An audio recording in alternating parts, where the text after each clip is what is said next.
tuve la ocasión, la satisfacción también, de hablar de viejos locutores de la ciudad, algunos de ellos los que superaron las fronteras trenquelauquenses para ganar espacio en medios nacionales, y así mencioné a varios de ellos. Y hubo una televidente que me llamó por teléfono, y a uno le encanta todo esto porque el programa se hace de ida y vuelta. Y esta televidente me cuestionó, me criticó con amabilidad, de que me había referido solamente a locutores hombres. Y tiene razón, me acusó un poco de machista. Pero lo que pasa es que fueron pocas, por decir una sola, locutora de Trenquelauquen que superó la frontera. Pero no vamos a referir al tema, con todo gusto, porque la radiofonía argentina y la televisión tuvieron grandes voces femeninas. Quiero recordar algunas de ellas, como Isabel Marconi, como Rina Morán y María Esther Viñola, aquellas inolvidables locutoras del Fontana Show. Recordar también a la voz profunda, romántica, insinuante de Betty Elizalde, que matizó tantas noches de la radiofonía argentina. Y referirme también, ¿por qué no?, a las locutoras y animadoras primeras de la televisión argentina, como Nelly Prince y Lidia Satraño, que ganó popularidad con el seudónimo de Pinky. Esas fueron las grandes figuras, o algunas de las grandes figuras que tuvo la locución y la animación femenina en la radio y la televisión argentina. Pero en Trenquelauquen hubo también grandes locutoras. Me quiero referir a una de ellas, que es de la vieja propaladora, la época de Publicidad Idea, a Gloria Zucchini. También a Mabel Ciotti, a Graciela Palacios, todavía vigente, gracias a Dios, Ana María García y tantas otras voces femeninas que transcurrieron por las ondas radiales y televisivas de Trenquelauquen y que marcaron toda una época, algunas de ellas conduciendo programas muy premiados, como Ana María García con su famoso, afamado, popular El Globo Azul, que mereció tantas distinciones. Pero quiero referirme a una locutora que se inició en Trenquelauquen y que se convirtió luego en una de las figuras más importantes de la radiofonía cordobesa. Se llama aún, felizmente, Blanca Rossi. Está vinculada a la familia Rossi, dedicada a la fabricación de chacinados, Blanquita Rossi. Yo trabajé con ella en L11, radioemisora del Oeste, y sé que muchos la deben recordar todavía, porque era una muy buena locutora. Pero un día se fue de Trenquelauquen para buscar nuevos horizontes y se ganó un lugar de privilegio en la radiofonía cordobesa, siendo una de las más populares locutoras de las radios de Córdoba, Blanca Rossi. Usted habrá visto los avisos en los cuales, en los diarios nacionales como Clarín, La Nación, donde aparecía su fotografía promocionando algún programa por la cadena 3, esa cadena que desde Córdoba irradiaba para todo el país. Allí desarrollaba sus funciones Blanca Rossi. Últimamente ha dado un giro a su carrera, Blanca, aquella Blanquita que hablaba por los micrófonos de L11, radioemisora del Oeste, y se ha dedicado a la política. Como integrante del Partido Justicialista que conduce en Córdoba José Manuel de la Sota, fue electa diputada nacional, ya que integraba la lista en segundo término en el justicialismo o en el peronismo cordobés. Así que a partir del 10 de diciembre, Blanca Rossi dejará definitivamente la radiofonía, supongo, para dedicarse a sus nuevas funciones de legisladora. Felicitaciones para ella, un recuerdo para ella y para todas las locutoras de Trenquelauquen, y muchas gracias a la televidente que me permitió de alguna manera saldar esta deuda que tenía. No soy nada machista, de ninguna manera.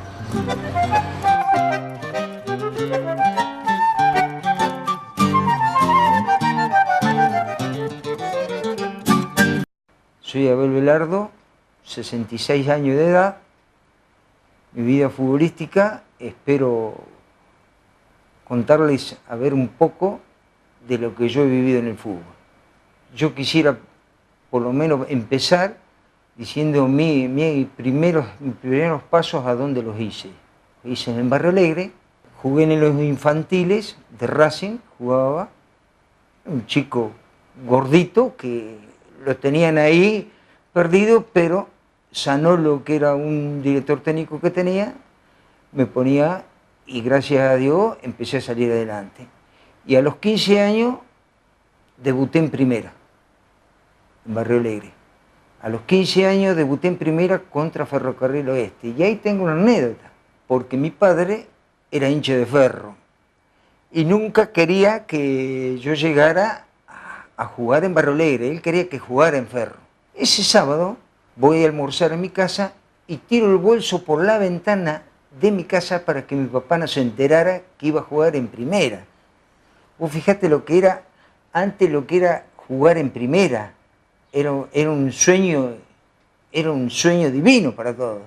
Yo con 14 años, no llegué a cumplir los 15 años y debutaba en primera contra Ferrocarril Oeste, que jugaba a Ricao, que jugaba a Goicoechea, que ha jugado muchos jugadores que en este momento no recuerdo, Chino Lamas, y yo era un pibe y salimos ese partido, salimos 3-3. Entonces mi padre, cuando llegué, yo venía, digo, ¿qué iba a pasar? Pero no, él lo agarró, vino y me dice, bueno, si te gusta Barrio Alegre, seguí en Barrio Alegre. Y ese fue el debut que empecé a jugar. Y ya a los 17 años yo me voy a la Colimba, entonces fui a Sarmiento de Junín. Y tuve la suerte también que jugué todo el campeonato local de Sarmiento de Junín y a la vez estaba el equipo profesional.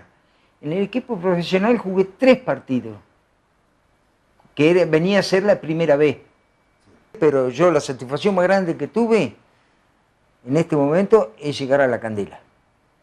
Nosotros teníamos 3 chalés al lado de las canchas auxiliares y estaba la concentración general, que era inmensa, de los profesionales. Entonces me llama un día, es una anécdota, Ratín, vos vas a ser mi chofer, dice. Entonces agarraron, yo era el chofer de Ratín. Se iban ellos en el micro, porque ellos concentraban ahí, nosotros estábamos en el mismo con ellos. ¿Viste? Era una vivencia total. A mí se me había puesto, ¿cómo te puedo decir? A los 18 años yo estaba viviendo una experiencia que yo digo, lo único que me faltaría es jugar en la cancha de Boca con gente. ¿Viste? Entonces, parece que Dios siguió dando vuelta y a nosotros nos tenía en ese equipo el director técnico, era Adolfo Pedernera. Adolfo Pedernera iba a La Candela y nos llevaba 2 chicos. Éramos yo y otro compañero, íbamos en el coche con él y nos daba consejos. Va y jugaba Independiente Petrolero de Bolivia contra Boca por la Libertadores. A mí me hacía jugar Adolfo Pedernera, me hacía jugar en la reserva. Jugamos en la reserva con otra reserva, que era la de Racing, un amistoso, previo al partido de Boca y Oriente Petrolero de Bolivia. Vos te podés imaginar que nosotros arrancamos jugando con un 20% de la cancha de gente. Cuando faltaban 20 minutos, la cancha de Boca estaba llena. Era una sensación que vos es inarrable, ¿viste? Porque yo los escucho a algunos jugadores, dice, la cancha de Boca parece que se viniera abajo. Y es cierto, porque vos estás parado y gritan y a veces que te das vuelta para ver si es cierto que tenés la gente tan cerca.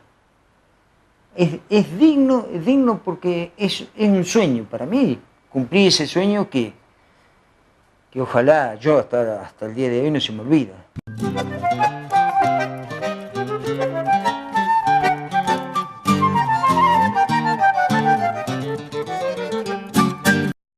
Acá jugué, entré en la Liga de Tres Lomas, la Liga Cultural, jugué en 17 y Juventud.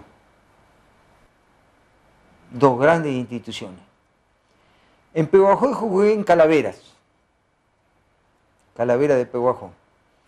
En América, en Atlético. Jugué. En Junín, con Sarmiento de Junín. Y después los locales de acá. Jugué. Todos estos locales. Más me gustaba jugar al fútbol, pero tener con la gente, ¿viste? Claro, yo no era de eso de que agarrar y decir, no, vamos. No, yo iba con la gente, iba a 17, yo me iba a 17 y me iba de la mañana. Quedaban iban otros muchachos de Bonifacio que venían a jugar, todo hacían un asado, estábamos juntos, era una familia, era una tranquilidad bárbara estar jugando ahí. ¿Viste? Era todo muy familiar. Le estoy agradecido de por vida, porque es una carrera, yo me la pasé prácticamente 10, 15 años, viernes, sábado y domingo, miércoles, yo no estaba en mi casa, nunca. Porque era en la época que jugábamos el regional con Atlético de América, nosotros nos íbamos los martes y después ya del jueves, yo no parecía hasta el domingo a la noche. Porque nos hacían concentrar, era un equipo medio profesional, por no decir profesional todo, porque nos faltaban muchos detalles, pero medio profesional era una vida que llevaba, y después yo he viajado acá, en todos estos lados de acá, los he viajado todos. Es el Atlético y Ferro, el Ferro cuando jugaba de María, Goicoechea, el Alfredo, que a veces que hasta el Alfredo quedaba esperando para suplantarlo al Vasco Goicoechea, el Coco Logotetti, el Memo, el Cali, el Memo, Munizaga, la Bonamera, Aguirre, yo, Taruffi, un equipo, pero no, teníamos un equipo, muy buen equipo. Muy buen equipo. Esos dos equipos, ese de Ferro y el de Atlético de Rivadavia, equipos potenciales que en cualquier lado podía ser para jugar al fútbol. Yo soy un agradecido del fútbol y lo que más me gustó, porque yo te puedo garantizar, yo a los 10 años pesaba 70 y pico kilos. Y vos sabés que a mí el fútbol era la locura. Y a mí siempre me ponían de arquero o me dejaban afuera por si se cansaba alguno. El gordito del arco. Exactamente. Y el gordo, y siempre me decían el gordo del arco. Perfecto. ¿Viste? Hasta que empecé a bajar kilo, y tengo historias de los infantiles. Ahí fue donde me hizo el clic de que tenía que hacer algo. Porque me gustaba tanto que llegaban y yo miraba que no viniera ninguno más. Eran 11 justo, digo, bueno, entro ahora. No, venía uno, afuera a la vela, sentadito esperando de mí, jugaba 5 o 10 minutos. Me han tocado equipos, un ejemplo, Ferro de acá, Chenarini, Goicoechea, De María, Ruiz, mi hermano, La Buenamera, Aguirre, Distacio. Ese equipo, se acordará la gente que hubo una vez en la selección, que estaba la etapa de la selección y se terminó el campeonato 3 fechas antes, por la cantidad de puntos que sacamos nosotros Ferro al segundo. Como si hubiese... Era una máquina. Me han tocado equipos a mí, lo mismo te puedo decir en juventud. Yo no sé si será que viste, en eso he tenido suerte.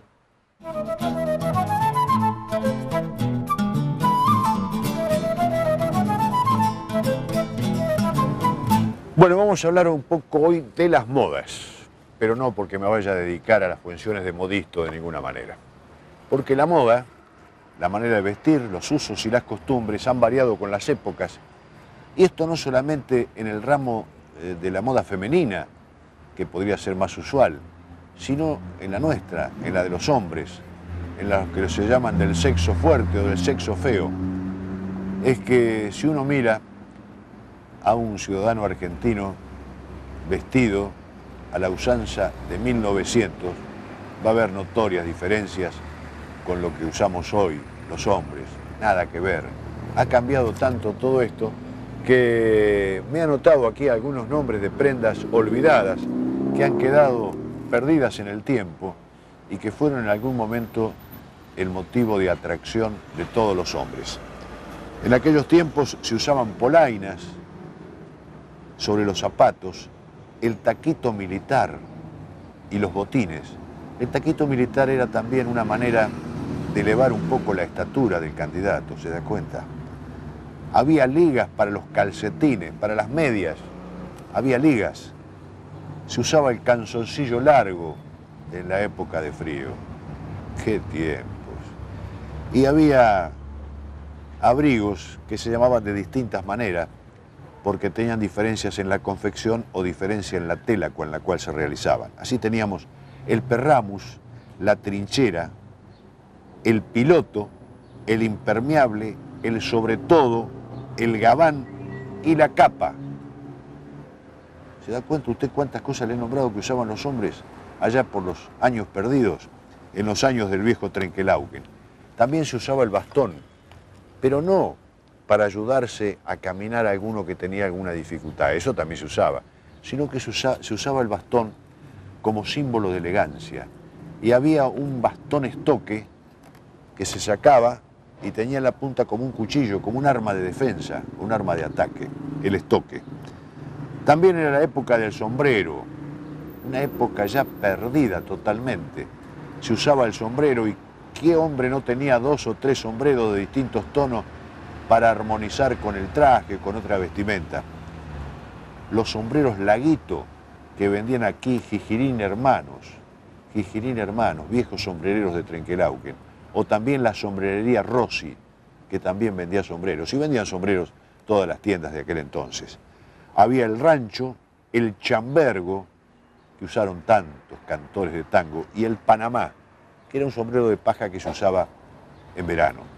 También había la gorra y la boina para los más proletarios, los menos compadritos. Usaban la gorra y la boina vasca, esa boina que vino de España y que ganó su lugar en la Argentina. Fíjese usted cómo habrá ganado su lugar, que había boinas blancas para identificar a los radicales y boinas rojas para identificar a los conservadores. Usted, señor, que tiene años, se debe acordar de esto. También había, en aquel entonces, para las grandes ceremonias, fundamentalmente de los dirigentes políticos, los gobernadores, los presidentes, el sombrero de copa, que era un sombrero alto, el smoking y el frac. Cuántas cosas que se han perdido, cuántas cosas que ha cambiado el tiempo. De todos estos que le nombré yo, creo que no se usa nada más. Hoy se usa el pantalón jean, la remera, la alpargata, la zapatilla. Se ha cambiado el modo de vestir, se ha hecho más informal y se han perdido las costumbres aquellas que practicaban y cultivaban tantos hombres en el viejo Trenquelauquen.